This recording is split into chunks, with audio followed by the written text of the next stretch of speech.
keyboard to the boardroom. This is the Business of Esports podcast. The fastest growing entertainment phenomenon of this generation. I, Prophet of Esports, joined today by my friend and co-host William Collis. Yeah, we got the book of esports out. It's a big deal. So everyone knows me as the Prophet and William as the Professor.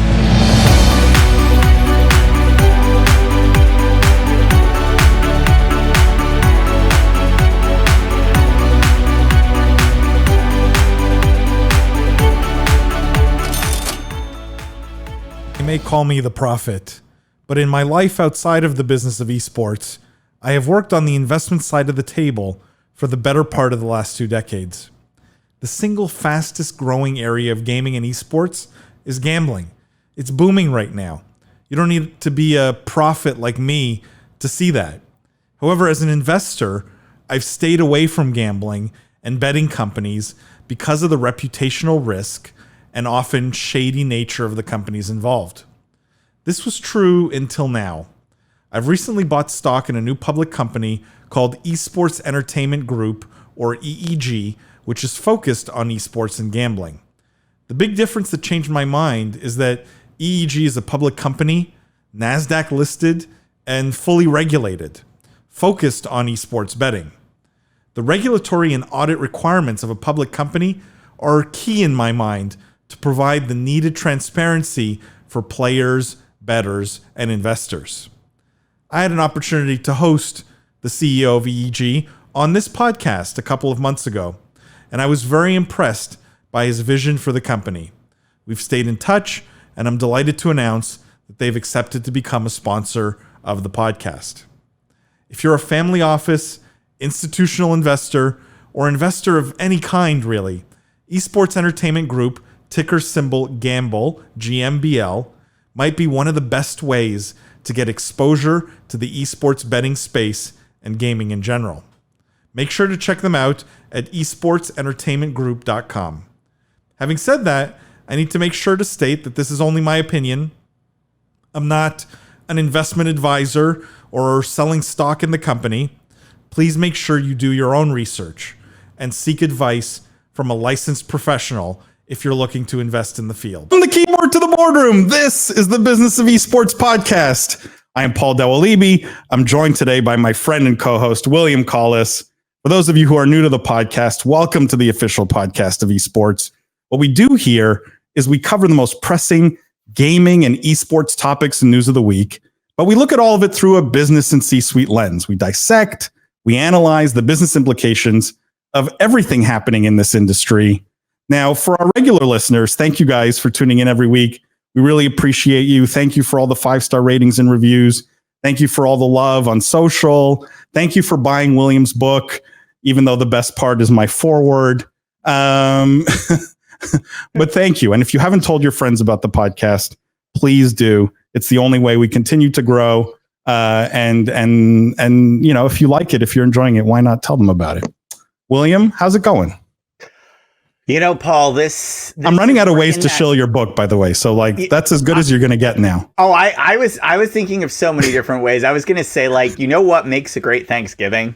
Like a copy of the book of esports for every family. No, that's a Christmas gift. That's not a Thanksgiving gift. You know, I think it's an don't give that for Thanksgiving. I think it goes July the 4th, you know, like President's Day, like any time is a time to get the greatest wealth of knowledge on the competitive gaming industry. No, but you know, it's Paul, you and I were talking about this before the podcast. It is the pre-Thanksgiving holiday crunch. You and I are swamped.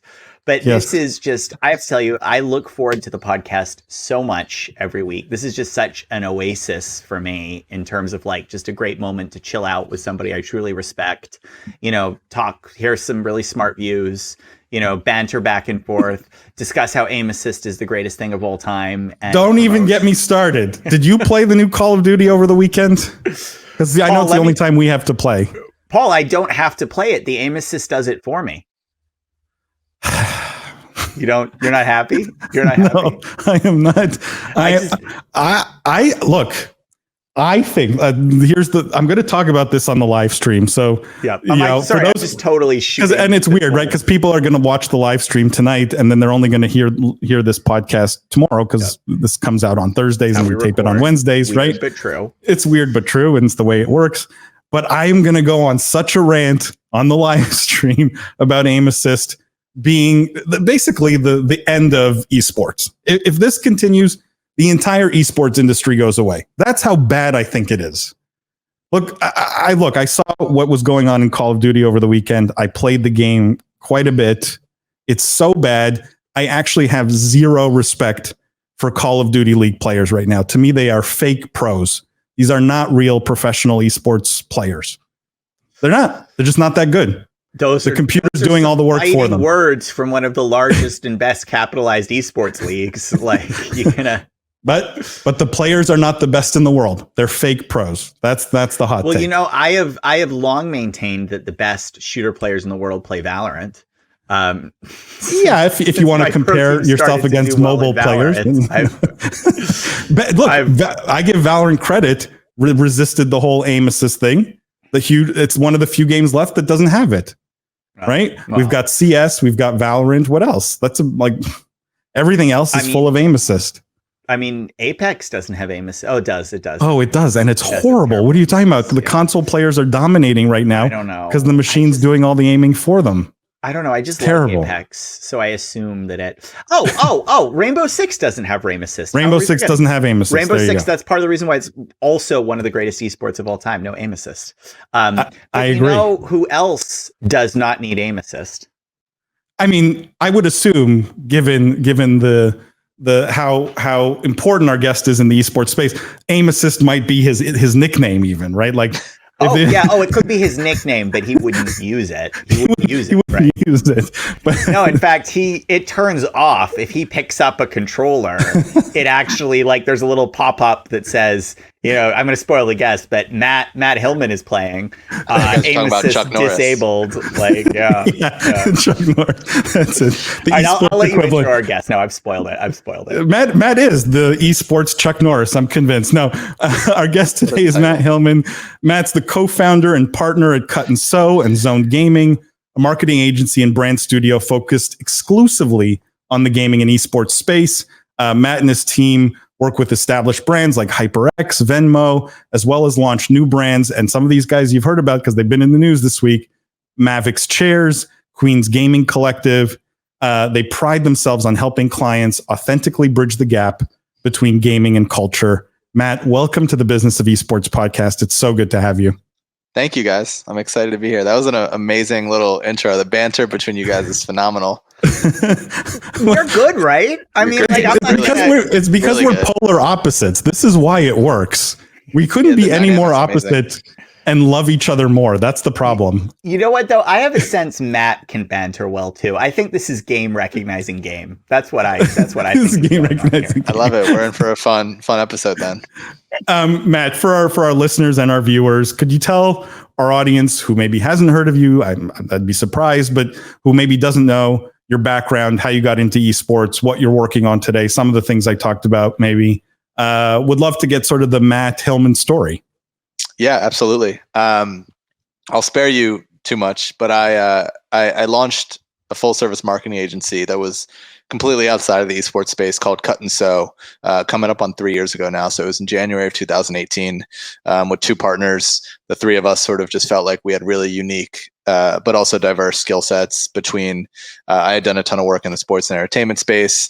My two partners were ground floor at a tech startup that became sort of a case study for consumer marketing. It was called Yik Yak, blew up on college campuses. They were the minds behind a lot of that. And so the three of us just kind of, linked up and realized that we wanted to build something together. And we had all been doing some consulting on the side and realized that an agency model was a really, really good way for us to be able to, it's not like, 1 + 1 + 1 = 9, right? It's not 3. So we put our heads together and started to build this business. It's a service-based business.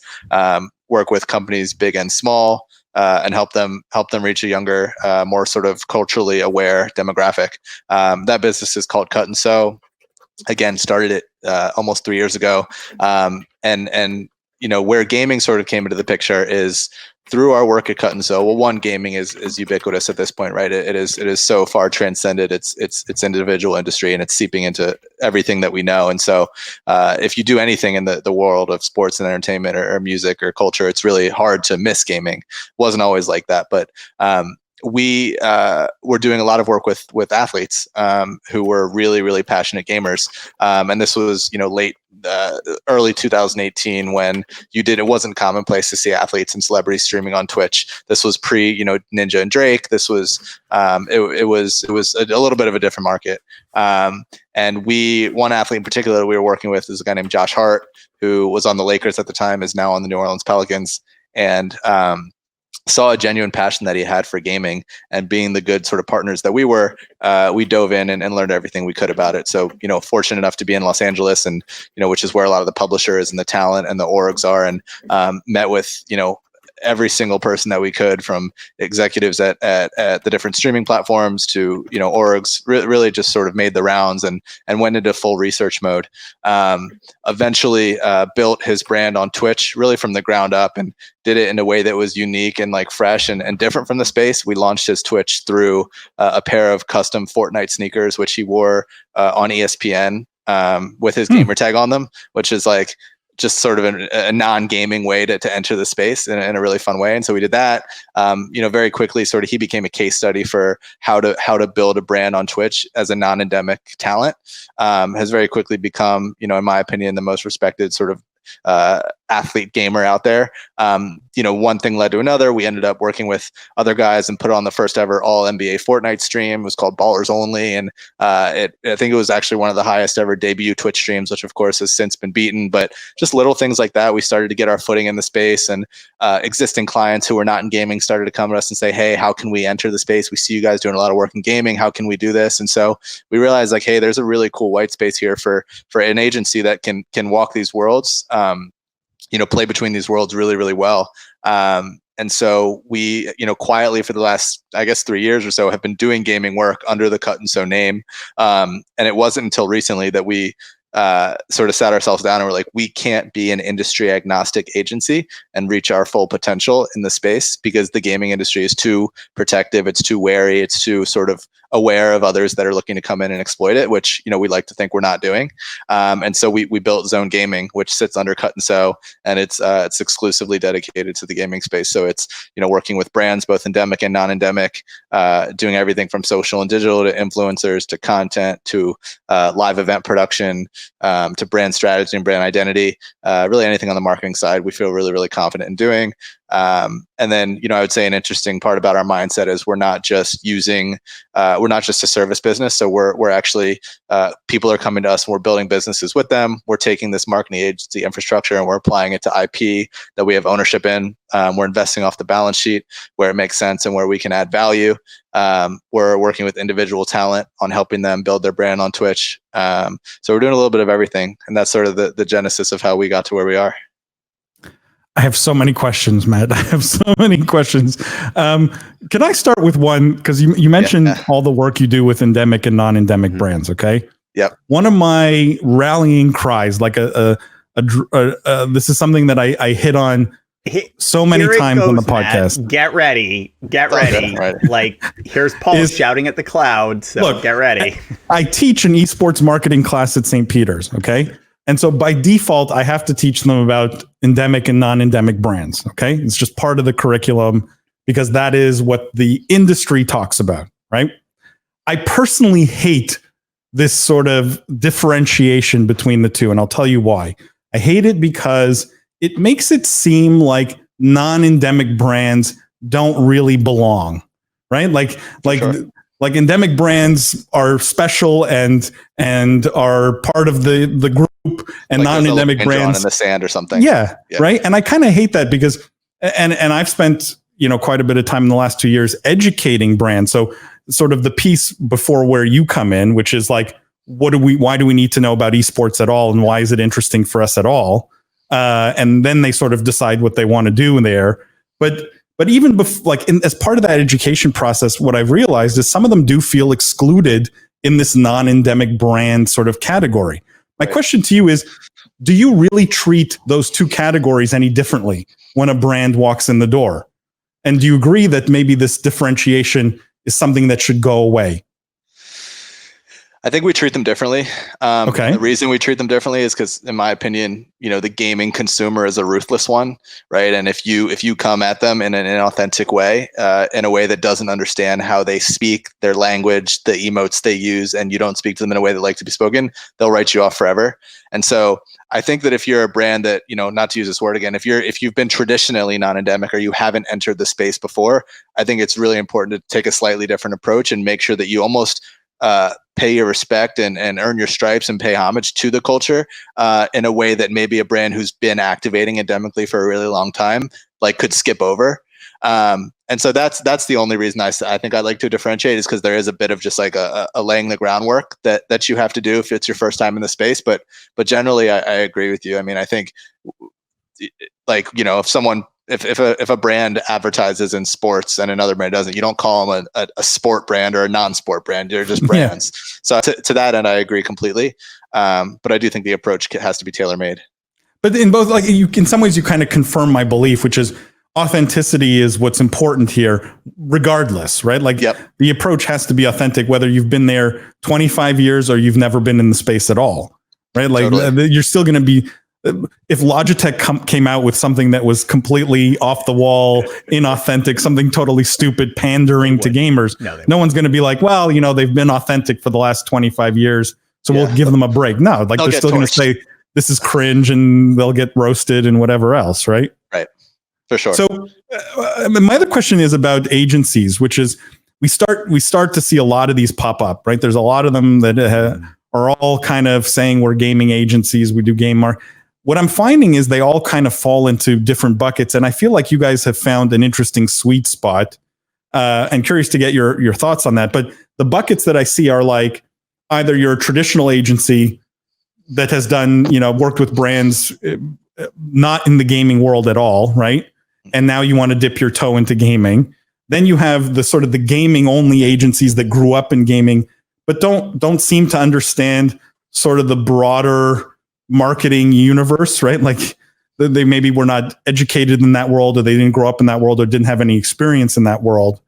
And I find both fail to a certain extent in sort of creating activations that work. I think where you guys are interesting is you came from the traditional marketing agency world, but have so much gamer DNA that it made sense to actually sort of pivot there or focus there through at least through one business, right? Through Zoned.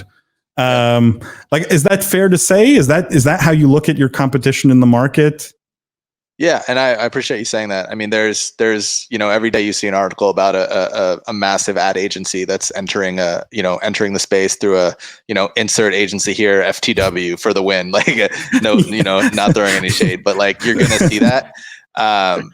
And ultimately, like you said, the authenticity is going to reign true. But yeah, I mean, I think we've all come from big agency backgrounds. We understand how they operate. Even prior to launching Zoned, we built Cut and Sew to be sort of the antithesis of that.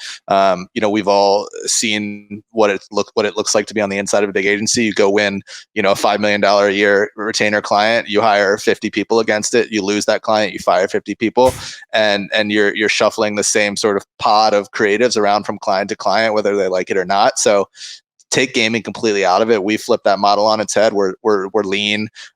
In-house, we have executives and account management and strategy and anything creative. Well, fortunately, my co-founder is a creative, and he's our creative director, and he's phenomenal. But whether photo, video, design, we have the best freelancers in the world at our fingertips, and we believe they want to work for themselves. And we also don't like overhead. So it's a mutually beneficial scenario. So from a business model standpoint, we're set to weather this in a big way.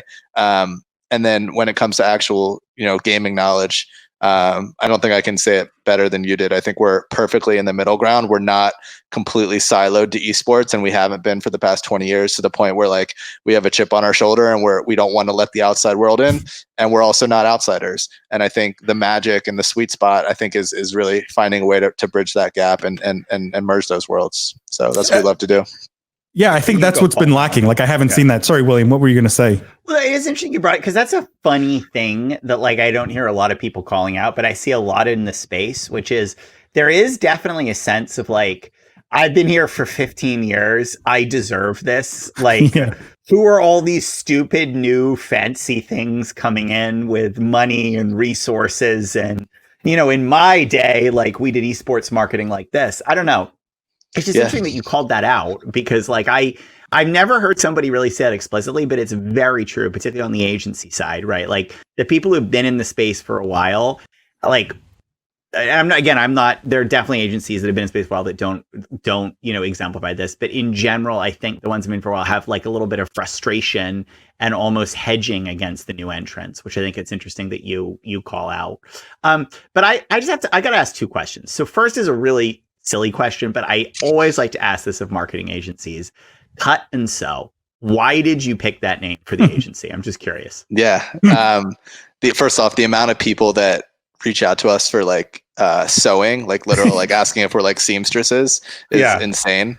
On that note, Matt, we need some Business of Esports merch. Do you think Cut and Sew could help us? Yeah. The funny thing is, we definitely can. We have Matt's doing the chair deal with me. We talked about this in the pre-podcast prep. Like we need a Business of Esports chair.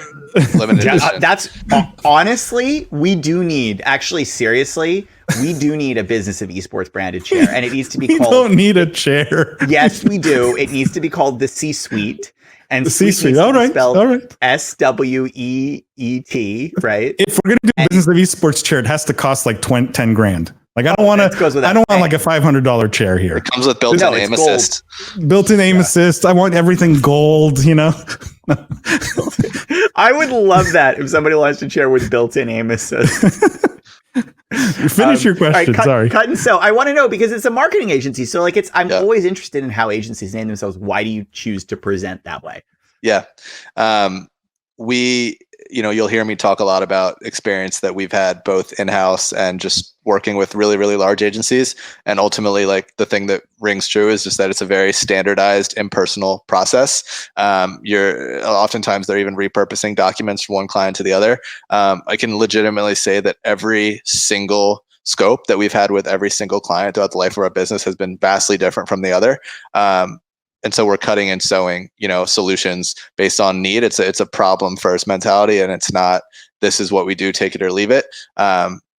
We wear a lot of hats and we're really diverse. And so we're cutting and sewing solutions, scopes, all of that. I get it. Out of whole cloth, right? That's exactly the illusion. Well, like not each one is like made to measure. I think that's the kind of the, for sure. Okay. Custom, unique.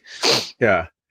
You might say it's bespoke, a bespoke outfit. All right, Paul, we can stop with the tailor metaphor. It's bespoke for sure. When we were coming up with a name early days, we were like playing with how do we throw bespoke in there. But I'm glad you brought it up. Okay, that was my easier question, but here's my harder question, which I think is maybe not that hard, but I'm curious. So you talk a lot about authenticity and brand launch and the needs for brands that have not been, and I also don't like the endemic term, even though I use it even actually part of the book. It's in one of the diagrams because I think it's useful as a shorthand. But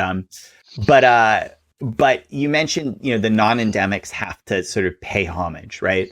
So could you give an example? Because I think we get a lot of esports people listening to the podcast, but we also just get a ton of marketers listening to the podcast who just like have general questions about how they market esports and maybe are with a legacy brand that's trying to figure out how to get into the space and is scared for the reasons that you brought up. So can you give me an example of, let's say a traditional, a non-endemic for the sake of this, entering esports, someone who's done paying that homage well and someone who hasn't, so that our listeners can kind of understand that difference.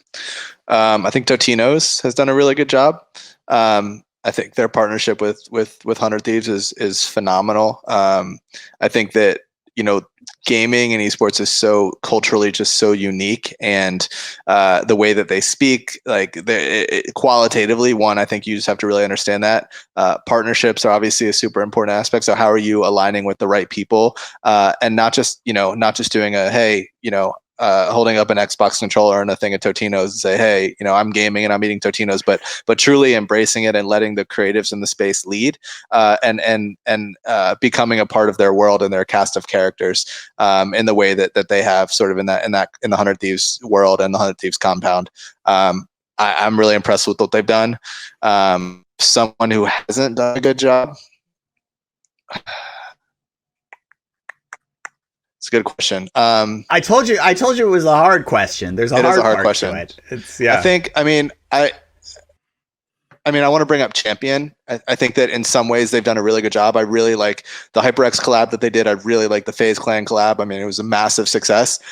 They recently did a line of, I think, esports specific apparel. And one of the articles of clothing, I think they called gamer pants. And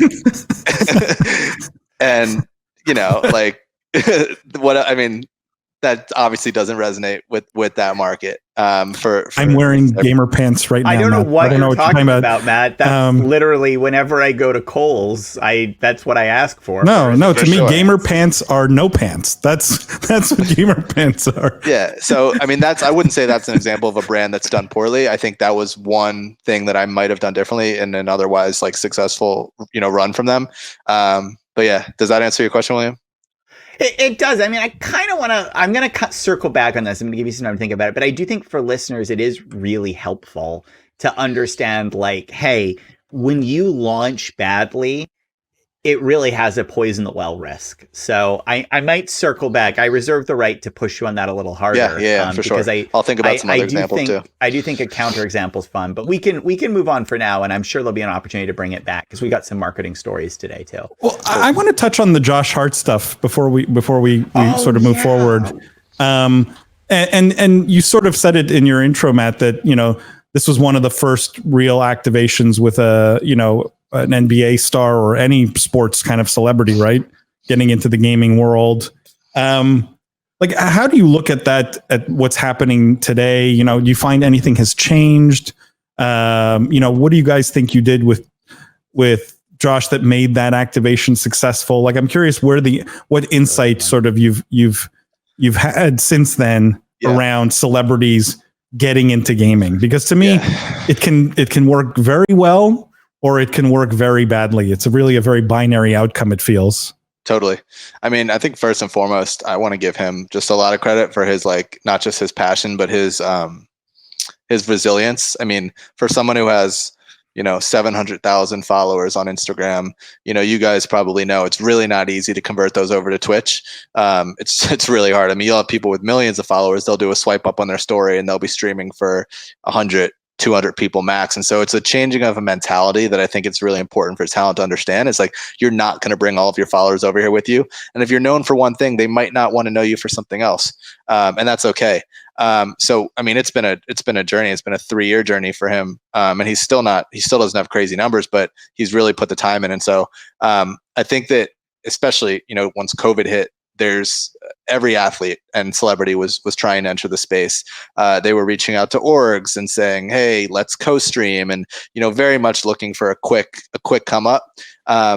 Josh has friends who are on pro teams or are coaches on pro teams or are deep in the space, and he won't even say, let's stream. He'll be like, hey, let's get some games in. And I think that's a really easy way to tell whether someone's looking to kind of clout chase when they're entering the space, is they're, hey, look, and just very quickly kind of do that. Certainly you can tell by how much love and attention someone puts into their stream setup. If they're just hopping on with no cam or, the PS4 interface or, a shitty face cam, then when people stream right from the PS4, there's ways to tell. And I think people get weeded out very quickly. And so, we've been fortunate that we've now, had a lot of people come to us and say, hey, help me. I see all this money that's being made, all this, all that. And we've gotten good at seeing who's in it for the right reasons and who it's actually worth our time to grind with. And there's, the overwhelming majority of them will quit after a month. Well, that's a good sort of second question, which is this sustainable, right, for most of these guys, or is this flash in the pan? It's a little bit of a trend right now, right? It's cool to be a celebrity that games. and 2 years from now we won't even be talking about it. Like, is that the outcome you see, or do you think some of these celebrities, athletes might actually have sustainable, maybe even second careers in gaming? Yeah, I think it's super sustainable. Like I said, if you're doing it the right way and you have that passion and the skill and like the entertainment ability, I think it's really scalable. I think that I think it's going to be a very, and it already is a very central part to a lot of athletes' brands and how they interact with their fans. I mean, Josh will, play a game and then he'll stream live on Twitch after the game, and his chat will be asking him questions as if it's a post-game interview. And it's just a completely new sort of one-to-one interaction. And even take gaming out, even if it's just chatting, like Twitch is an amazing medium for that. And so, live isn't going anywhere, gaming isn't going anywhere, personalities aren't going anywhere. And so if you build it sort of brick by brick, it can be a really important part of your brand, and both financially as well as just I guess like qualitatively. How much does the career extension piece play into this logic at all? Because Paul touched on that. I think it's really interesting. Like, do any of these athletes or influencers come to you and say, like, look, like, part of why I want to do this is because I know I can't play basketball when I'm 40, but I could maybe still be doing. Does that factor into anybody's reasoning, or is career extension, or that is sort of like post athletic career halo? Is that part of it? Not that I've seen. Maybe we work with Myers Leonard as well, who's a center on the Miami Heat, and he's an amazing gamer. I could actually see him wanting to play competitively when he's done with basketball. But I think for the most part, especially in gaming, where it feels like the shelf life of creators and of talent is very short, and guys are retiring, I mean, at young ages. I think for a lot of these athletes, by the time they're on their second career, they'll be, if they're blessed, like late 30s. And so I just think it's really hard to forecast out where gaming will be then, but I do think they're very much seeing it as a form of just brand building and audience acquisition, and a way to just grow your following through something really cool. But I wouldn't say that they're necessarily like, hey, I'm doing this so that I can game in a second life. The other thing that's interesting. Go ahead. The other thing. No, I just wanted to say, was that the primary motivation then, Matt? Is it really brand building? Yeah, I think it's brand building. It's following a passion, like streaming or not. These dudes love to game. They bring their consoles on the road with them. Josh has fully switched over to mouse and keyboard. Doesn't even play console anymore. Like, he's really intense about it. Yep. And so, yeah, I mean, I think that he knows that he's not a LeBron or a Kevin Durant, where he's afforded, a lot of interview opportunities. And unless he sort of takes matters into his own hands, you're not going to know much about him. And so, he has a podcast for the same reason. And gaming is not only something he loves, but something he can use to connect with his fans. It's just I just cannot believe I live in a world where like gaming is a brand building exercise for, pro athletes. Like, I think we need to pause and all realize like how amazing. Like, I just go back to the first time I got a Game Boy and like what I thought gaming was and where we've come to. And I just like, it's a wild ride. The coolest thing too is I've been brand building since 3 years old, guys. Come on. Yeah, that's what I've been doing. Exactly right. The coolest thing too is the mutual respect between the two. Like these athletes don't scoff at it at all. They look at these gamers honestly like gods, and they have like so much respect for them. Like, OBJ and Dr. Disrespect were streaming together a month ago, and like OBJ was like really excited to be there, which I think is cool. Yeah, everyone loves the doc. I mean, there's that's an easy one. Violence, speed, momentum is still the greatest comedy in 3 words in the English language. Sorry, William. What were you going to say? Oh, no, I was it's interesting. You also said audience acquisition though, and that was interesting for me just because like it's kind of underscoring something that I'm starting to realize more and more. And tell me if this is true in your positioning, or at least in the belief that the people are using the stream. But is there a real sense that this is a truly incremental audience that's being picked up? In other words, this is Josh getting gamers to like him, right? Or getting gamers to become versus just getting, for example, people who like basketball and also like gaming, right? So if I'm doing the Venn diagram, right, it's the sense of is he getting the middle space here, the overlap of you like gaming and basketball, this is good for you, or is it truly opening up a completely different audience class, which is gamers who wouldn't be following Josh if he didn't do this gaming stuff? I think it's both. One funny tweet that happened when he was on the Lakers was, so he was like going really hard with it to the point where, again, this was a couple years ago. It wasn't as developed as it is now, but sometimes like front offices and like GMs are like, hey, you need to like calm down with the gaming and you need to be focused. And it's like, what does that mean? Like, would you rather your player like be in the club, right? Like, it's like he's playing video games. So that's the whole thing in itself. But someone tweeted at him one time, was like, oh my God, Josh Hart, the Fortnite player, plays basketball, which was like a surreal thing to read. I mean, if you really think about it. And so, yeah, I mean, I think in the same way that the most popular Twitch streamers are not the best gamers, people want to watch someone who's solid at the game, but is hilarious and like has an amazing personality. And Josh rages like no other. He breaks keyboards. He one time threw a controller and it ricocheted off his monitor and almost hit his girlfriend who was like 10 feet behind him. He stomped out his keyboard. And am I allowed to curse on the podcast or no? Yeah, you're good. Okay, so I think that's fine. He stomped out his keyboard and he goes, fuck this game, fuck like whether you're a basketball fan or not, that is comedy. And so, yeah, I think he's got a lot of fans that aren't necessarily, in it for his basketball side. Interesting. Can we talk about stuff that's been in the news for you, Matt? Because these are companies you are actively involved with, and I'll just bring up this one. It was a story from the Esports Observer from about a week ago now, and it says X Chair launches gaming chair company Mavix, lines up talent ambassadors to promote new chair lines. And we've got Tex and we've got Valkyrie here and a few others, right? How did you get involved with this? And what is the thinking behind it? Why gaming chairs, right? Because this is not just a client, right? Correct me if I'm wrong. This is a company you're much more actively involved with. Mm-hmm. I'm just curious, what's the thinking here? Yeah. Just even seeing that article was like kind of surreal because this has been a labor of love. Like first off, we went from like idea to launch in like 6 months, which for anything like hardware related is nuts. The way that it started is, as you saw on that screen, it was launched by a company called X Chair. X Chair is one of the leading office chair manufacturers in the United States. They're incredibly successful. One of the more respected players in space. Incredible product, highly ergonomic, a premium, $1,000 plus chair. I've known their CEO for a really long time. Prior to my existence in gaming, I went to high school with his son. I was his assistant basketball coach, 10 years ago, maybe even longer. And so, yeah, we've known each other for a really long time.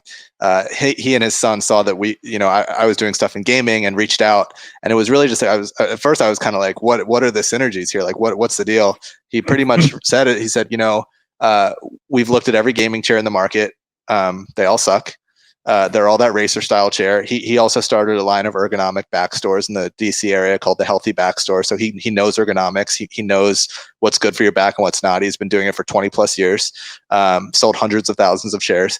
And he said, look, these all suck. People are reaching out to us as X Chair saying, I'm using your chair for gaming. And this chair was not even built for gamers.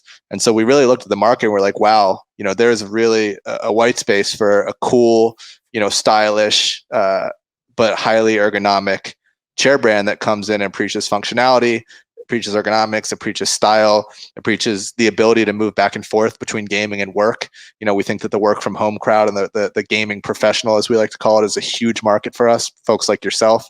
And so we set out to build it. Flattering to be called a gaming professional. Right? Not a professional gamer, but a gaming professional.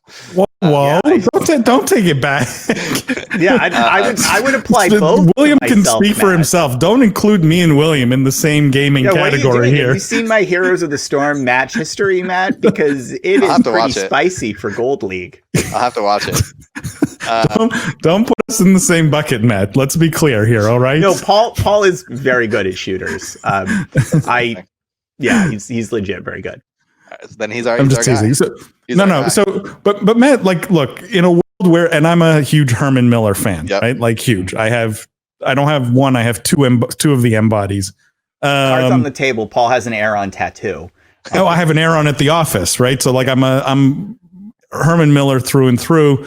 And I laughed at the entire racing chair phenomenon because as someone who drove race cars, like, and we talked about this before the show, like racing chairs are meant to be uncomfortable. Fundamentally, they're meant to keep you in the seat when you're racing.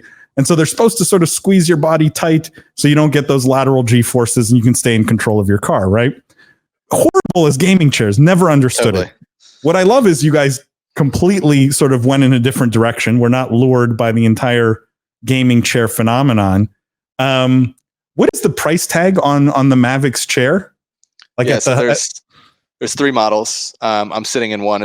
I'm sitting in the M9, which is my favorite, all white. Really, really nice material. This one is $999. The middle of the road one is $777, and then the model below that is $555. All of them have X chairs, patented lumbar support technology, which is called a dynamic variable lumbar, which moves with you as you move. In gaming, if you're sitting for long hours, I think lumbar support is probably the most important thing, and most racer chairs solve that through a pillow. So that's, obviously that's just not going to suffice. So yeah, those are the 3 price points. We like where we sit in the market. I mean, you mentioned Herman Miller. I mean, there's nothing bad to say. You can't say anything bad about Herman Miller, right? They're phenomenal what they do, and they make an amazing chair. I think the space is big enough for many players, and I think we're priced more competitively than them, and I think we're a lot closer in quality than we are in price. And then on the other hand, you have chairs who I won't mention who sell for $299, who will break on you after a year. We have a 12-year warranty, which is absolutely insane. Well, that's warranty. Like the Herman Miller 10-year warranty, right? Yeah. Like it's what people expect from. But I'm curious, how many? I actually hold on. I got to tell Matt this because I actually have a closet in my basement with all my broken gaming chairs. Because I think I'm gonna do something with them, do a project, make a home. What are you gonna do with them? I don't know. I just because they're just, but they break all the time. I would say I go through and by the way, first of all, it's not like I'm actively oh, good gaming chair, let's jump up and down on this and try to I'm sitting in it like an office chair and moving a mouse. But I would say I broke a gaming chair every, I would say 7 months to 9 months for a period of time. That's actually insane. I was shocked. Doesn't surprise me how much they broke. Doesn't surprise me. So I mean, the armrests, they're so cheap. They're cheap. They shatter if you put any weight on them. You're getting up or you're leaning over on a conference call. You're oh, that deal. Oh, and anyway, that's my here's what I wanted to get at was the price points, right? Because I'm curious. I don't know if you can give us this insight, but of those 3 price points, where do you think you guys are going to move the most chairs? We've had conversations about the chair market. It's weird that gaming chairs is such an important sort of category, right? But I guess in a sport that involves so much sitting, it makes sense. But of those 3 price points, what is the expectation in terms of which one's going to be the biggest hit with the market? Yeah. So I can tell you to date, this one, not this particular colorway, but the highest end model has been our best seller by far, which we're happy about, because for us, we're looking at a market where people will spend $3,000 to $5,000 on a custom PC build, but will scoff at a chair that's going to save your back for the rest of your life. And so, our challenge was the chair is an accessory that's never been celebrated. It's never been glorified. You see, forward facing peripheral advertising for headphones, for mouse and keyboard. You don't ever see it for the chair. It's always just kind of there. And so our thought was, how do we flip that on its head? How do we make the chair an accessory that people actually celebrate? And I think, we set out to do that with an absolutely star-studded group of influencers, badass content, and just a really, really cool brand that, we brought in the brand designer. We brought in, led rebrands for Instagram and Spotify, and did the art direction around the BB Adapt. Every sort of part of this has been meticulously built. And so far we're happy with where we're at. I truly want to say to me, it comes off to me really ballsy, for lack of a better word, in the sense that the other competition up until now and the most popular chairs come at lower price points, right? You see a lot of racing chairs at the $200 to $400 kind of dollar mark for the 300 for the like bigger magic for the number bigger for your brands, entry-level right? chair, yeah. And that's what you see most streamers using, and they sponsor a lot of streamers. Like they make a big effort to be in front of people, or at least on stream, and to come in the market and say, we're going to start about sort of twice the average there, and really go after the Herman Millers of the world, which I think is probably more where you guys want to like where you see your competition being. To me, that's ballsy, right? Because I've always been unsure. Like for me, I never had any doubt. The chair, I sit in it 10 hours a day. Of course, it's worthwhile, right? And I think, to your point, maybe more people are starting to do that math, and maybe they're becoming less and less price sensitive to their chair. Like, I don't know if this is a trend, but the fact that you've come into the market at 2 or 3 times the price what the racing chairs are going for, and had success, and you're not Herman Miller, the brand that's been around 50 years, right? That to me says you've hit on maybe some kind of market trend, and you've done a lot right in terms of the launch. I don't know, Matt, have you come to different conclusions, or William, maybe you think differently here? Well, I just want to say, I think one of the things people don't realize is gamers are pretty price insensitive as a demo. Like I think historically we have this perception of the gaming market being 13-year-old kids, right? And the reality is it's aged up significantly. Most of them are young professionals. It's primary hobby. We all know there's plenty of studies that say hobby spend is 10-15% of your total household income, regardless of how much you earn. It scales linearly within. So I think it's just an extremely price insensitive demo. And I think it's like, I don't know if you agree with that, Matt. I mean, obviously we have to have the quality to justify the price, but I think brands chronically underprice in the esports market today. Chronically. Yeah. I think, Paul, you're right. I mean, there's nothing about it that wasn't ballsy, from like flipping the aesthetic on its head to going to market, with huge influencers in a space that they don't typically endorse. But I can say we're really happy with where we are from a sales standpoint. We've exceeded expectations. There was a little bit of pushback on the first day, but it's funny, as people's chairs started coming in from when they ordered, they then hopped in and defended us on social media, because they'll say, one, I've never sat like anything like this for my back, and two, like let's talk in 6 years when you've spent if the same amount of money, if not more, on 6 different chairs, and so. We're standing by our quality, we're standing by our product, we're standing by our brand and our brand voice. We want to do things differently, and we feel like we're in a really good spot. Like I said, I think that's a really big space. I think that if you want to spend $200 on a chair, there's amazing companies for you to do that with. If you want to spend, where we're at, I think we're a great offering, and so we're excited. And I also think, to your point, like. Health and wellness in gaming and self-care is massively on the uprise, in a way that it wasn't 20 years ago, when the stereotype of what some outdated people still think gamers are, like what kind of was. Some of the best gamers that we see, not the best gamers, some of the most high profile gamers that we see are in incredibly good shape. I mean, look at Nick Marks. Nick Marks is jacked out of his mind. Valkyrie goes to the gym. Valkyrie goes to the gym every day. Like, it is really cool to be a great gamer and take care of yourself, and good posture is a great way to do that. Yeah, when I saw that announcement and the photo that was in it, and for those listening to the podcast, unfortunately you can't see the photo of the story. The only influencer I saw in there was Valkyrie, and the rest sort of blend into the background. We wanted. There was a great catch there. Hex was another important X factor there. I mean, we wanted to fill it out with everyone that spoke to a different side of gaming, right? You have Josh, who's the athlete turned gamer. You have Valkyrie, who's just the monster content creator that she is, a variety streamer. You have Swag, who's kind of like the new kid on the block, and you have Hex, who is the OG of all OGs, and is certifying this and having his competitive players use it. So look, we'll have to try it at the business of esports at some point. I mean, I don't know. Yep. When William not being on that photo, I was a little bit I was offended. Say, but Matt, his agent, we called his agent. And I've been saying, Tim. Tim, you got to pick up the calls. And Tim says there's just so many. I keep damn telling Tim him, and his laziness costing you these gigs, William. I swear. I know, because I would have been there. I would have been there, and I would have sat in that chair. You would have been good. I think you would have been good. Let's move on, guys. Because I want to touch on. Actually, before we move on, one last question for you, Matt, which is you've done chairs now, right? I'm curious if you were to do something else, call it in the hardware space, like some other hard good, where you're more actively involved than just sort of as a marketing agency.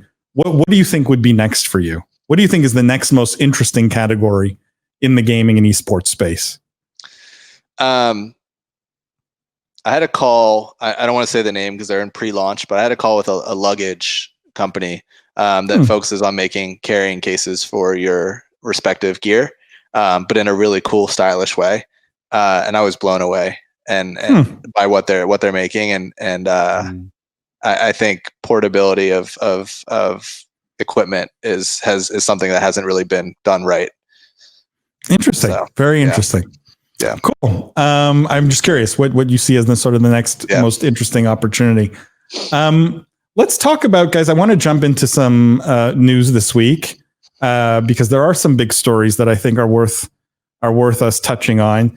This probably, in my mind, the biggest. Yeah. And it was from Dexerto.com, and the headline here is Riot Games shopping English streaming rights to League of Legends esports.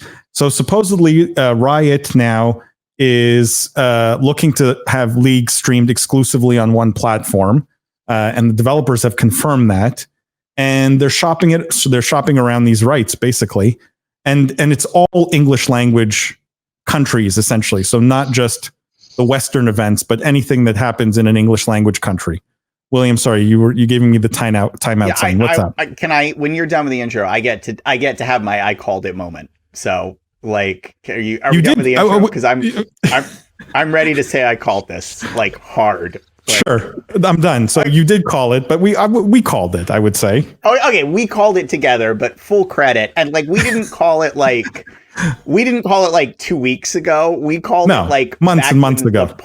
When the podcast first started, we were like, what are going to be one of the big trends? And we're like, look, guys, this content that you see, it's going to move exclusive. It's going to be a channel differentiator, right? Like, well, I think with like the moves that happened with stars going from platform to platform and audiences not moving, I think the conclusion we both came to was content's king, and content is what drives people to move. And we were going to see a trend of more and more exclusive content, right? Content exclusive to a platform. Here's the big question for both of you. So aside from, as always, things being called right on the business of esports, and those listening, this is why you listen, because we call things years in advance. In this case, like 2.5 years, like we were like longer. Anyway, sorry. We really called this shot. Where does Riot go with this? The question is, other than Twitch, who's in the running? Caffeine? Like, I don't know. YouTube? YouTube already spent, I assume, spent quite a bit of money on Overwatch League and Call of Duty League. Like, who's really in the running other than maybe Google those money, three? Though.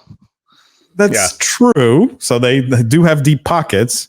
They have a history of underperforming relative to Google and YouTube proper, though, like of not doing a lot with the Google resources they have at their disposal. YouTube Gaming does, at least.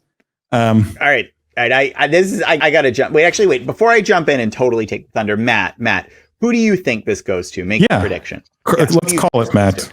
Yeah.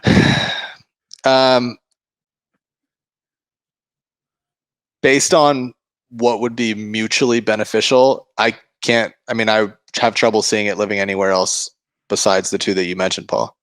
If you're just looking at Twitch, YouTube, and caffeine, let's say between those three, I don't think it's not going to live on caffeine. No.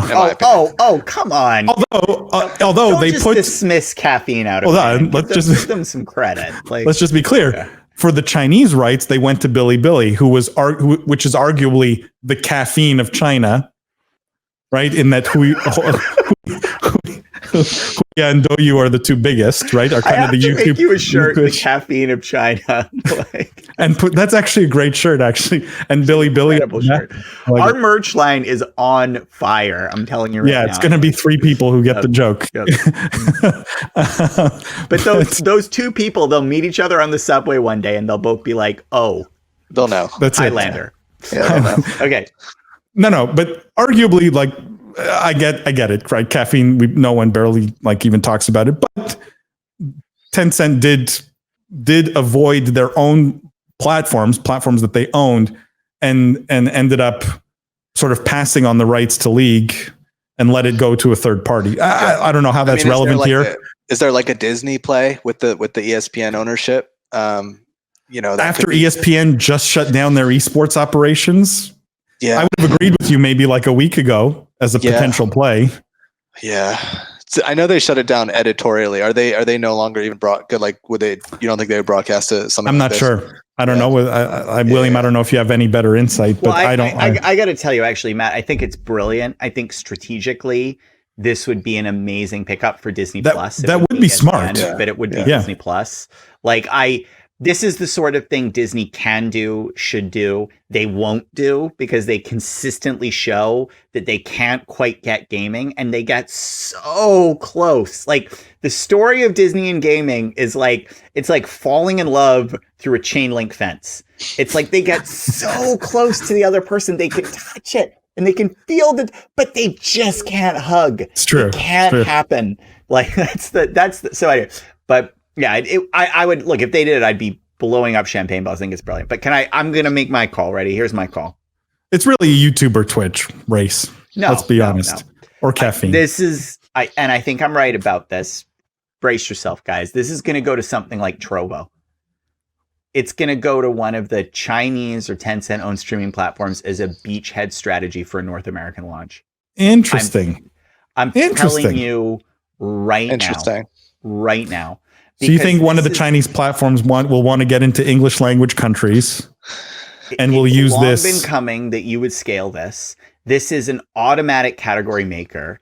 They're funded appropriately to bid on this and to give Amazon a run for their money.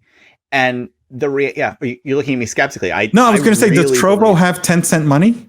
Yeah, Trovo's Tencent, bro. But then that doesn't make sense, right? Because they didn't give the Chinese rights to their own Chinese platforms. It's different. And I actually almost wonder if part of the reason why they didn't give the rights to their Chinese platforms was so they could move the rights here. Now, I don't actually think that's how Tencent operates. I think it's much more on a portfolio basis. I think they're going to do this for a different reason. But strategically, right, you would want to avoid the impression, like, if you know you're going to use League as your crown jewel to launch a new market for your existing infrastructure, and Tencent is merging their streaming infrastructure, right? And this is a pipe business. It should be global, right? Like, you should have it doesn't need to regionalize. You would want to avoid an impression of, everything Tencent owns just go exclusive on Tencent platforms. So you get the extraction from Bilibili where you've already run in China, you don't need it. And you leverage the property where you do need it for the North American launch. But I think they're going to do it for a much simpler reason, which is I think those guys will pay the most money. I really do. They'll pay the most money because at the end of the day, Tencent paying themselves. Well, basically, right? Like, it's the willingness to pay is high because I'm moving it from one bank account here to another bank account there, right? It's not quite true because the money does leave to Riot, but you know what I mean, right? Well, I guess Riot's owned by Tencent, so it is bank account to bank. Not even partially owned, wholly owned. Across business unit, but whatever. But so it is bank account to bank. So that's one reason why they can pay, because they're robbing themselves to pay themselves. But the other reason is this is such a kingmaker, right? Like, having the LCS, like, you will get it's not like people won't watch or won't follow. If this is the only place to get English language LCS, you will have 100% of that fan base coming over. Like, the attrition rate on this is like 2%. What? You're telling me there's a hardcore League viewer who goes, what? I'm like, it's going to be marketed like hell in the Riot launcher to start with. So this is the businesses that spend on this are the businesses that don't just need to sustain, they need to grow. And those are new market entrants. So I am telling you right now, I think it's a simple strategy on Tencent. They meant what they said with Bilibili. We gave it to the person who will pay the most. We saw in China, the newer, weaker entrant was willing to pay the most. I suspect this is a similar case. And the only reason why I don't think this goes to caffeine is I don't think they have the pockets to do it. I don't think they can get those rights, even with Fox and some of their other banking. But the Chinese streaming platforms can and will. And strategically, I just cannot believe it is not on their roadmap to export themselves internationally. Matt, what do you think? What's your call on this after hearing William's crazy Trovo idea here? So I don't know enough about Trovo, but I think what you're saying makes sense. And you have my wheels turning of how does someone who's natively not North American use this as a way to build a massive North American audience. One other company, and I have no idea if they have the pockets for it, but who has done it recently in boxing is DAZN. I don't know if you guys are familiar with them, DAZN. I mean, they have pretty deep pockets. Someone, again, don't know if they can afford this, but like that is another group that stands a lot to gain by entering this market in a big way. And they've shown that they're willing to do it sort of in siloed ways with like unique sports. What do you guys think this goes for in terms of pricing? So just to give you just to sort of position this a little bit, the article says the deal for the Chinese rights was a 3-year deal worth 113 million. So roughly like 40 million a year, roughly, right? 39 million a year, 38 million a year, something like that. Yeah, 38 million a year. That's just for Chinese rights. What do you think is the price tag when all's said and done here? Do we think the English rights are going to go for more? Do we think they're going to go for less? I mean, William, in your Trovo example, is this? I was literally trying to do math because I think you can just back into what it's going to go because it's going to go as a portion of the this is still going to sell an impression basis, right? It's going to go roughly on a price appropriate impression for LCS versus. So what NA viewership for the LCS is what, like 35% versus China is going to be what, like 45? Is that about right regionally? I'm guessing. Say that again, William. Like US viewership will be about 35% of total viewership for League. Chinese viewership will be about 40%. That leaves 25% for rest of world. That's probably right, rough and tough, right? Okay. Yeah. So this will tell you it'll go for what is that, the ratio on that? That's like, I'm not sure though. Like I've heard numbers as big as like Chinese is an order of magnitude bigger than at least the US, which I would assume is the majority of English language. It might be huge. So say it's 50% versus 30%, because I don't think it's less than 30% in NA. League is huge here. Right. Maybe it's 25. It'll go for between half. Let's say half off is the lowest point. Okay. This is 60 to 70 million. That feels small to me. Feels low. Feels low. That's why I think for something that's such a trophy, right? Because there's a trophy factor here. There's some sort of multiple that you have to factor in for the trajectory too, you know? But that's why I think the new entrant pays for it, because at the end of the day, you're right. Like on an impressions basis, because we just did impressions math, which would be the maintenance math, what you could market against for this, what you would justify as a platform. The value, it does feel, say it's 80 million, right? It feels low. You would think these NA rights would go for like 125 million, right? I think it gets there the person who pays the most on the trophy factor, and that's the person who needs the prestige. Twitch is already established, right? The only question is Twitch crazy enough to pay to block? But those blocking strategies, they ran out of fuel. You can't block for forever, right? Like it is not a strategy to purchase all the rights yourself ad infinitum, because eventually you get bid up out of the game. You can't make money off of it. Yeah. Yeah. I think the number's probably off just because I don't think a Chinese impression is worth a US impression. And I think everyone knows that, right? Like a Chinese viewer will spend 1/10 what a US viewer will spend. And not only that, everyone knows the Chinese numbers are inflated, right? Like the impressions numbers sort of can't be trusted. I would be surprised, William, if this goes for less than the Billy number. I would be surprised. I have a funny feeling it goes for more than the Billy number. And I would be surprised if this goes to YouTube. In fact, I'll go so far as to say it is not. Look. So here's my reasoning. Yeah. We've got Twitch, right? Twitch has shown they have deep pockets, right? They've got Amazon Bezos pockets. They could easily write a $100, $200, $300 million check and no one even knows it's gone. Bezos could just buy the rights himself and stream it to his home theater. Right? But seriously, it's not a lack of deep pockets, but I think they've shown a lack of desire to pay for exclusive content. Like they just don't seem that convinced that this is what makes their platform special. I don't see it in their strategy. And maybe the LCS is different. Maybe it's such a crown jewel. They just say, look, like there's a place where we draw the line. Because they did re-sign those streamers, right? That did Mixer. But they had no problem losing them too, right? That's kind of what I think Twitch might play a game here, which is, okay, Riot, you don't think you need us? Let's see what happens over the next 3 years, you know? Like, and look, they saw Overwatch League and Call of Duty League go to YouTube, and that was a disaster, basically. I mean, that has not panned out. There's like both of them have sort of seen either flat or declining audience numbers. Risk in market shows that when you roll the dice on Twitch, the underlying property suffers. And I suspect Twitch is happy to try to teach that lesson to people and definitely throws that muscle around on the negotiating table. Agreed. So I think Twitch doesn't pick it up, right? And so who does it leave? So the Trovo theory is interesting, but I think maybe one of those Trovo, Baidu, like I use those all interchangeably. Hang on, let me own backed streaming platform. Yeah, I would discount them because, again, if I'm going through the list, I think Tencent is too greedy. And in it's the Bilibili example perfectly, right? Instead of moving money from one pocket to another, they're very happy taking money from someone else, right? And they're still on Riot, so like they're going to maximize the value of Riot. If they want to make Trovo a thing, they can easily do that some other way. I'm not convinced on the Trovo. I think it's clever, and I hadn't thought of it, William. But I'm not convinced, right? So who does that leave? In my mind, it leaves only two other options. One I thought about only just now, but it fundamentally leaves YouTube and Facebook. And I have to believe, so YouTube can definitely afford it, right? The question is, are they so burned by the Activision Blizzard experience that they don't do it again? Yeah, they're going to look at the internal comps. They're going to see what they're getting for CoD and Overwatch, and they're going to say, we wouldn't sign that deal again. It's just, you know how it works organizationally. It's an uphill battle to go back to a well when the first draw didn't come out clean.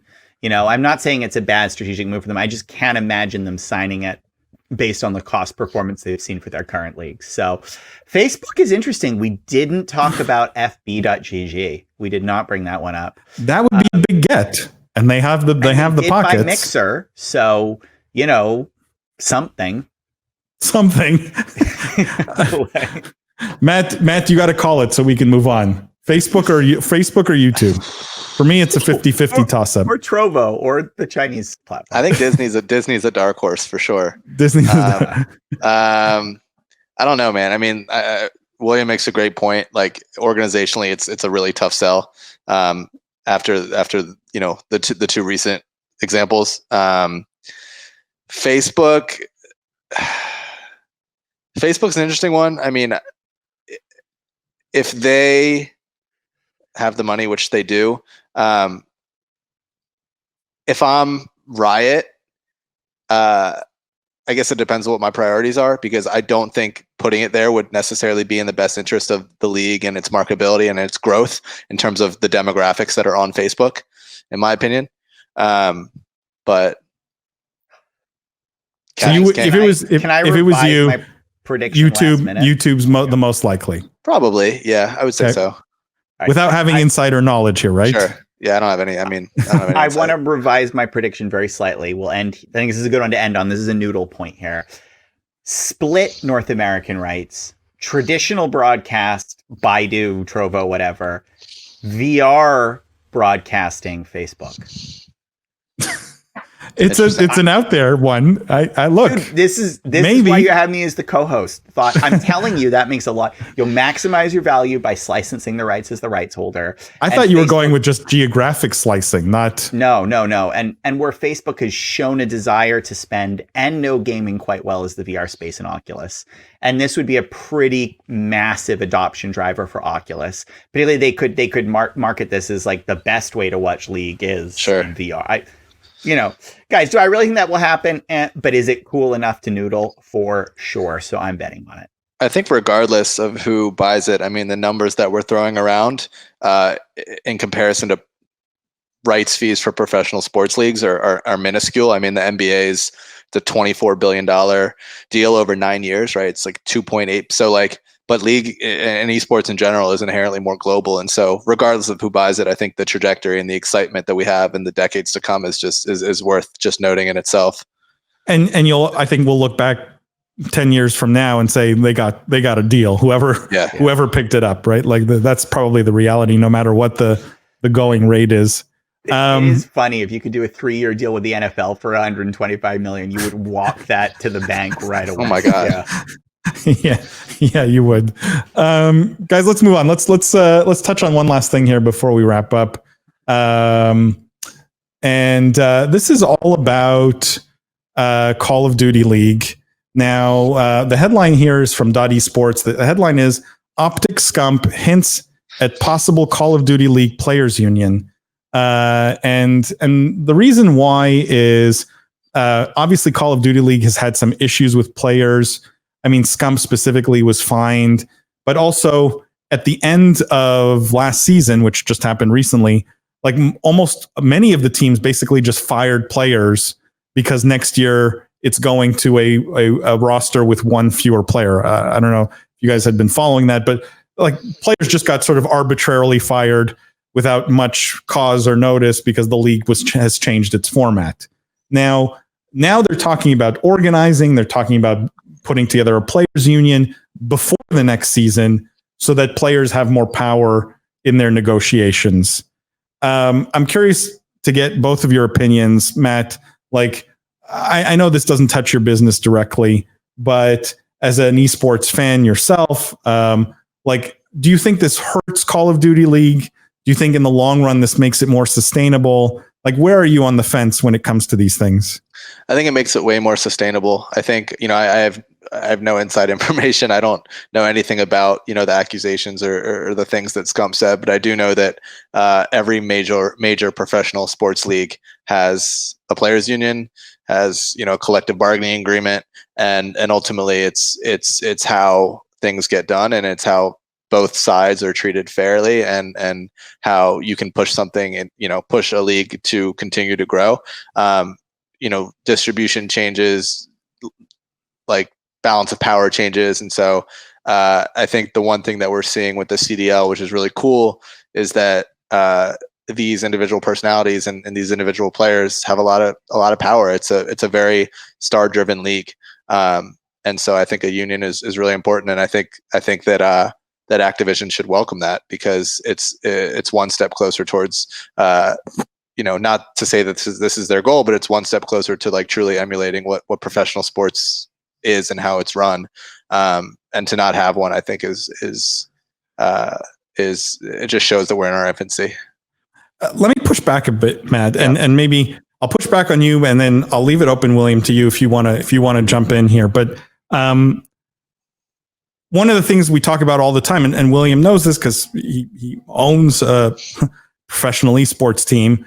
One thing that has been disconnected from some reality is player salaries, right? That player salaries in esports have tended to be higher than the revenues that the esports teams are actually generating, which is why it's a pretty big struggle owning and operating an esports team these days, unless you're Cloud9 or 100 Thieves or whatever. And even then, none of those businesses are profitable, right? They're all burning cash. Right. Now, player salaries are just part of the issue. The question is, if we give more power to the players, and I understand how that fixes some of the structural problems, the fines, the firings, right? Some of those things go away and make it more fair for them. The question is, will we see runaway player salaries that essentially kill the entire ecosystem, right? Where teams start failing because they can't afford to pay the salaries that the players want. Right.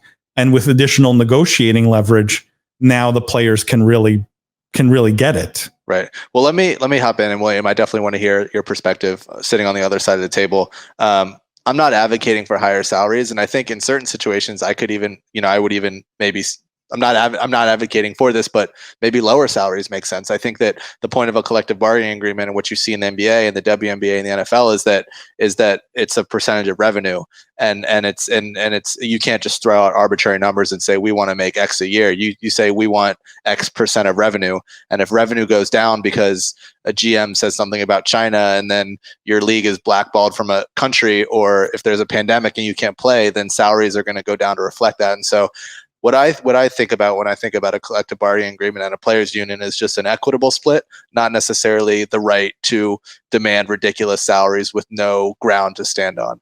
And so I'm not in favor of that. Just wanted to like clear that up because I agree with you completely. Do you think that's the likely outcome here, that they stay, the players union comes together, they manage to get rid of sort of all the horrible stuff that's happening, and sort of it's a nicer environment for players, but that there's no consequence, a negative consequence of any kind to the teams in the long run?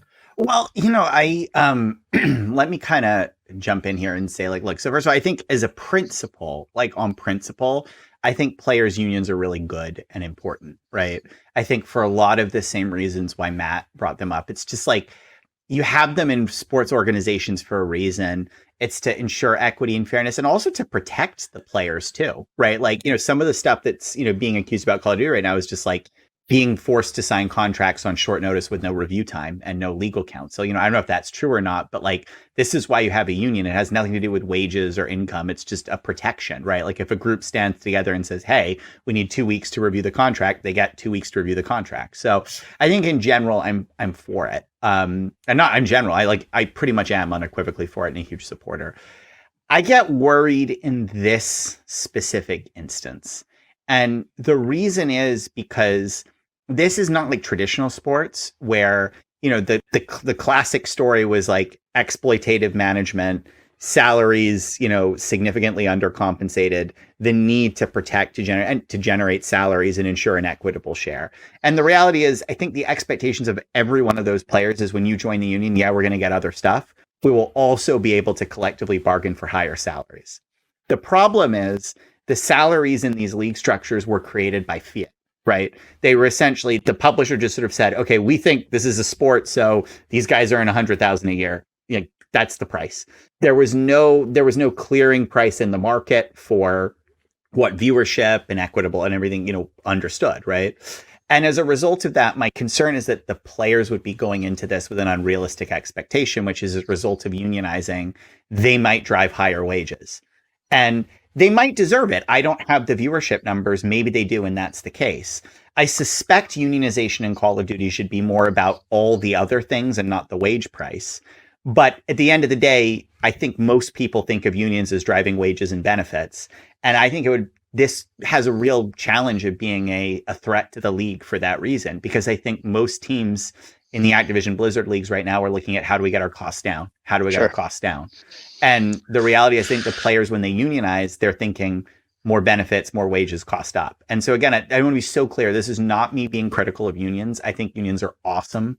I think they're important for esports. I think pretty much every major game should have them. My concern here is if this causes a friction point that, I don't think the league needs right now. And ultimately, and this will be my final thing, what matters most for both the players, the publisher, and the teams is the health of the game. And I think Call of Duty is actually at a good spot right now. It's come out from the shadow of Overwatch. It looks like it's defining its own identity and finding an audience. It looks like the Call of Duty brand has more potential than maybe people had realized for esportsification. It still has a long way to go. We're still not at LCS style numbers yet, right? The league needs to be firing on all cylinders, and particularly for the league to work, the players, the teams, and the publishers need to really closely coordinate. And I fear that for some of the right reasons, this might be a wrench in that early momentum that's building behind the league right now. But again, don't construe this as me not supporting unions, because I'm super, super for it. But I am very aware of a chasm that could be opening for that league. And it needs to be focused externally right now, not internally. Yeah, my criticism here is I sort of don't care about the union versus not union issue. Because to me, that's not what I take away from this story. I look at the story and my takeaway is Activision Blizzard continues to be totally clueless. Like, there's just so much mismanagement. No, but seriously, right? Like, you've got a new league. Okay. Overwatch League has failed. I think everyone agrees this is a property that is dying, will die, has no future. Call of Duty maybe has some potential, right? And yet, like, they continue to mess up very simple things, right? Like, forget about all the other things we've discussed. Now you have players in your 2-year-old league who are so unhappy, right? They feel the need to organize to satisfy their unhappiness, right? Like, this is this is not about unionization or players. This is about management at Activision Blizzard, who, if they had done their jobs right, would not have this issue in the first place. If they had structured this right, would not have this issue in the first place. They continue to mismanage these leagues. They continue to do very bad things. They continue to just make very poor business decisions. And what we're seeing is just a consequence. I think it's a symptom, right? It's a symptom of unhappy players and as a consequence of the bad decisions the league has made. So to me, if you can fix Activision Blizzard, all of this stuff doesn't matter, right? You can find a system that works with or without players unions. The problem is Activision Blizzard continues to show that there's a total lack of good management there. There's a total lack of any business sense there. And it scares me for the future of Call of Duty, because if they've already managed to piss off the players, right? Yes, a players union may fix that next year, the year after, but Activision Blizzard is going to continue mismanaging this property. Their bad decision making is not going to go away. That's the bigger problem, if you ask me, not the shorter term player issues. We know that where we stand, where I'm the Blizzard apologist and you're the Blizzard, apocalyptic. But is my logic wrong, William? I do think it's a fair point that if you looked at it a priori, and because why do people unionize? Because they're unhappy. That's fundamentally true. If you're happy, you don't really unionize, right? Yeah. In general, right? Like if you're getting all the benefits you think you're due, you don't need a union, right? Yes. I do think it's a good point that if you go back in time and see, Activision Blizzard has created a massive professional sports league around your game. They have guaranteed you a livelihood for many players where previously they probably were earning fractional amounts of what they were getting right now, 5th to a 10th, right? They've created star status and cult of personality and begun to develop through some of these leagues and traditional sports relationships, real personality cults around some of the players. Like, these should be guys who are thrilled. Right. And, and I do think it's interesting that they feel a little bit gypped. I also think it certainly goes to, where will the union get the leverage? Is it with the teams or is it with the publisher? Right. Because at the end of the day, I think part of the reason why they unionize is they look at that YouTube contract, 100 million. Where's our share? Who's getting the majority of that share today? It's not the teams who traditionally the unions negotiate for. It's actually the publisher. So it could be an interesting new type of three-way dynamic you don't see as much in traditional sports. That's fair. That's a good point. Guys, before we wrap up here, I just, William, you always got to take their side, eh? You always have to, but my logic is sound. Why I love them. I can't lie to you. I know, but my logic, you can't argue with my logic. That's the problem. I can't argue with their stock price, Paul. Their stock price keeps going up. Bobby Kodak's doing something right.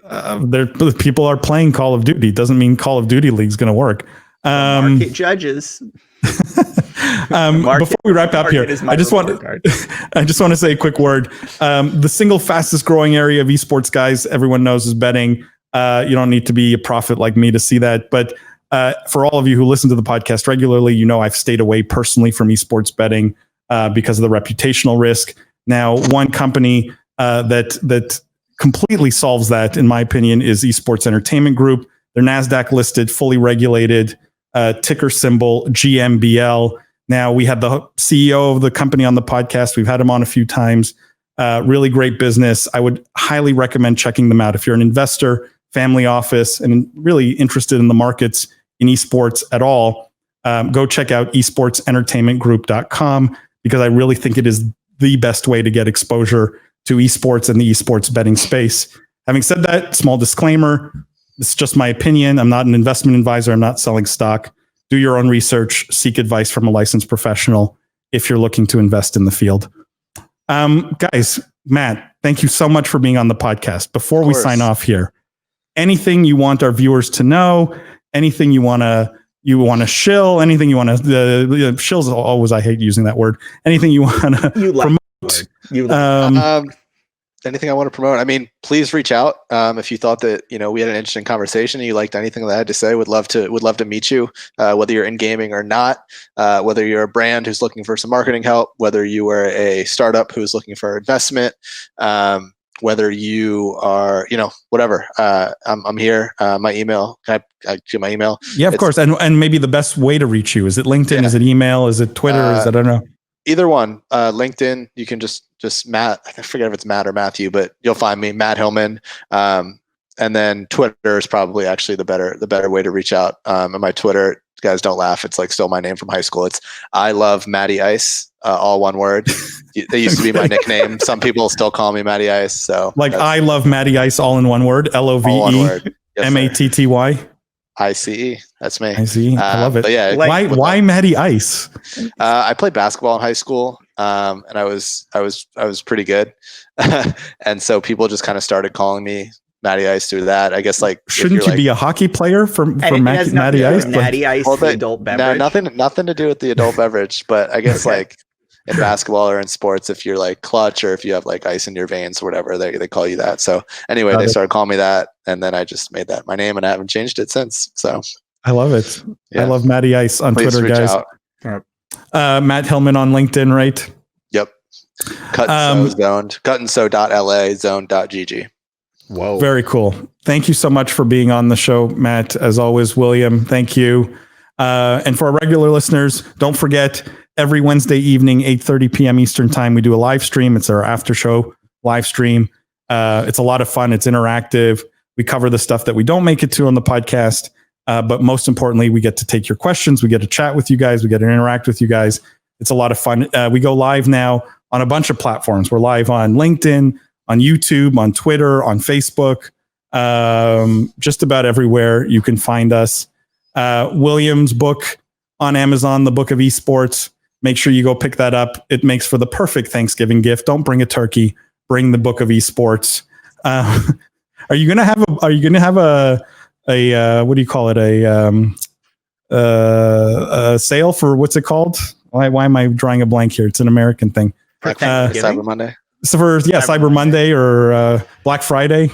I don't know. We've talked about it, but the printed copies are running pretty low, so it might actually not happen because it's between printings right now. Where we could be gearing up for the third printing, which would be pretty amazing.